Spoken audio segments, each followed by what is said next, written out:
Bismillahirrahmanirrahim. Melanjutkan pembahasan yang kemarin, yaitu kitab Al-Hikam, buah karya dari Syekh Ahmad Ibnu Athaillah. Dalam fasal pertama, beliau menuturkan, menjelaskan min alamatil i'timadi alal amali nuqsanur raja'i inda wujudiz zalali. Setengah dari tanda seorang itu bersandar pada kekuatan amal usaha mereka, yaitu berkurangnya pengharapan terhadap rahmat karunia Allah ketika terjadi padanya sebuah kesalahan atau sebuah dosa. Jadi kalau kita terlalu, jadi yang namanya terlalu itu pasti nggak baik. Misalnya kayak manis itu enak, tapi kalau terlalu manis akhirnya menjadi nggak enak. Makanya pesan dari Bang Haji, sungguh terlalu. Kalau kita terlalu bersandar pada amal atau usaha kita, maka akan bisa menutupi atau menafikan keberadaan Allah Subhanahu wa Ta'ala yang Maha Kuasa, sehingga kita seakan-akan bisa menentukan segala-galanya.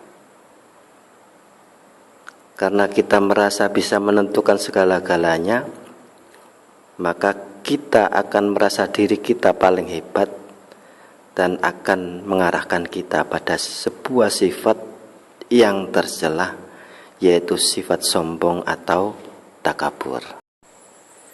Nah, begitu pula halnya dengan amalan ibadah yang kita perbuat.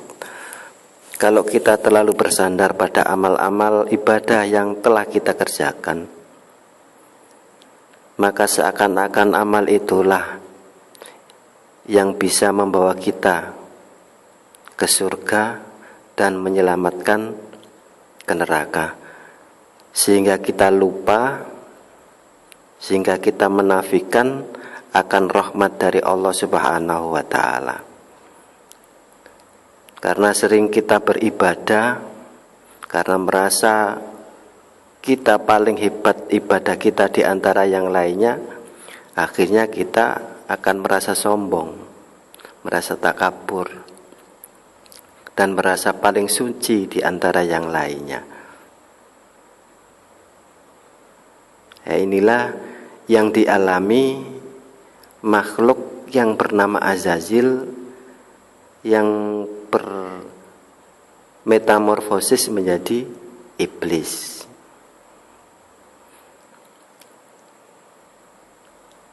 Menurut Ibnu Katsir, awalnya iblis itu diciptakan Allah sebagai salah satu makhluk Allah yang sangat mulia. Dia juga mempunyai arti banyak, termasuk mempunyai nama Al-Haris. Kenapa dinamakan Al-Haris? Karena iblis pada waktu itu sempat menjadi penjaga surga. Jadi yang jaga surga itu iblis, panitia surga dia. Nah, sementara Azazil adalah merupakan panggilan besar sebagai bentuk penghormatan. Jadi sangat hormat sekali waktu itu para malaikat-malaikat. Maka malaikat memanggil iblis itu dengan sebutan Azazil.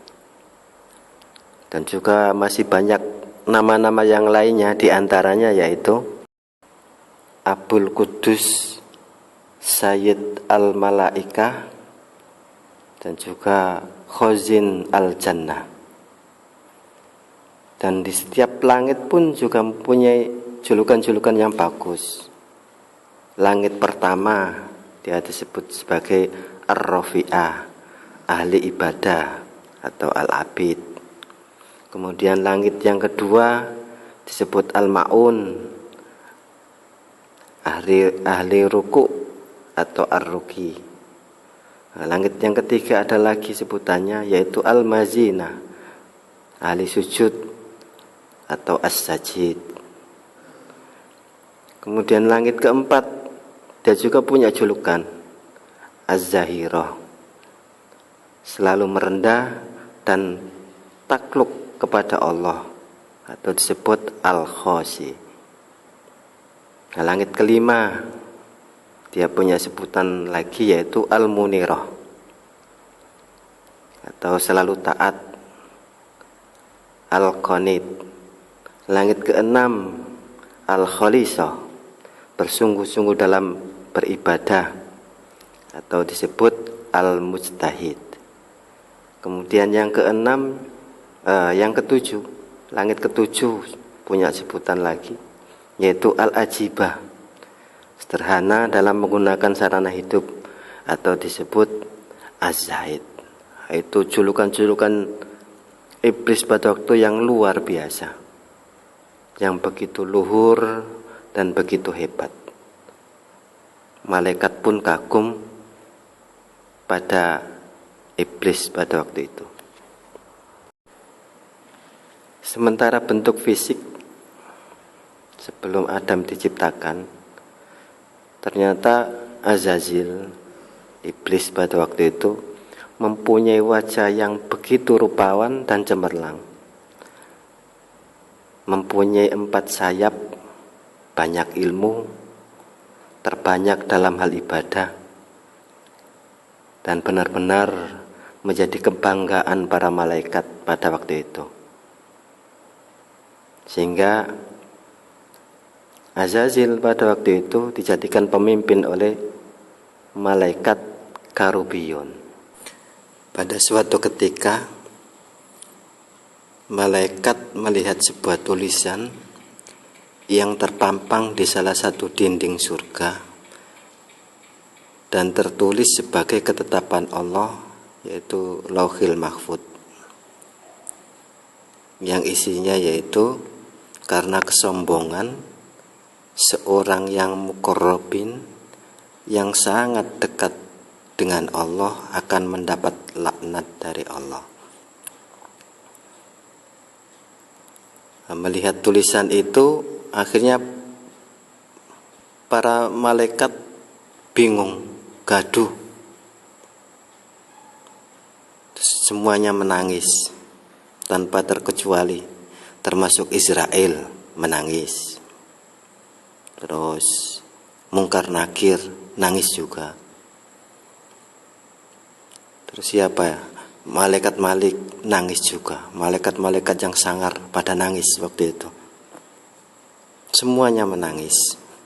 Karena apa? Mereka takut, khawatir apabila makhluk yang tercatat sebagai ketetapan Allah itu adalah mereka, salah satu dari mereka. Terus kemudian mereka semua sepakat untuk menemui Azazil, karena dia adalah pemimpin atau penghulu para malaikat pada waktu itu, yang namanya begitu mentereng di setiap lapis langit tadi. Para malaikat tersebut meminta kepada Azazil untuk berdoa kepada Allah, karena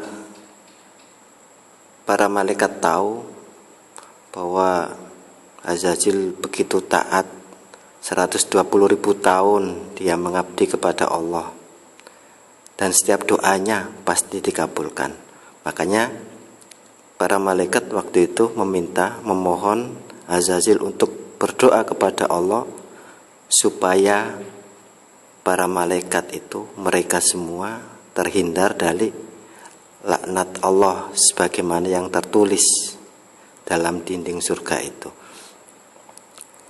Kemudian Azazil pun memenuhi permintaan dan berdoa agar para malaikat terhindar dari murka Allah. Lalu tibalah suatu hari Allah mengumpulkan para malaikat, dan situ para malaikat dikasih tahu bahwa Allah mempunyai planning, mempunyai rencana akan menciptakan makhluk yang bernama manusia, yang akan dijadikan pemimpin dunia, khalifah fil ard. Sebagaimana yang termaktub dalam Al-Qur'an Al-Baqarah ayat 30 sampai dengan ayat 34. Yaitu berkisah tentang penciptaan Nabi Adam.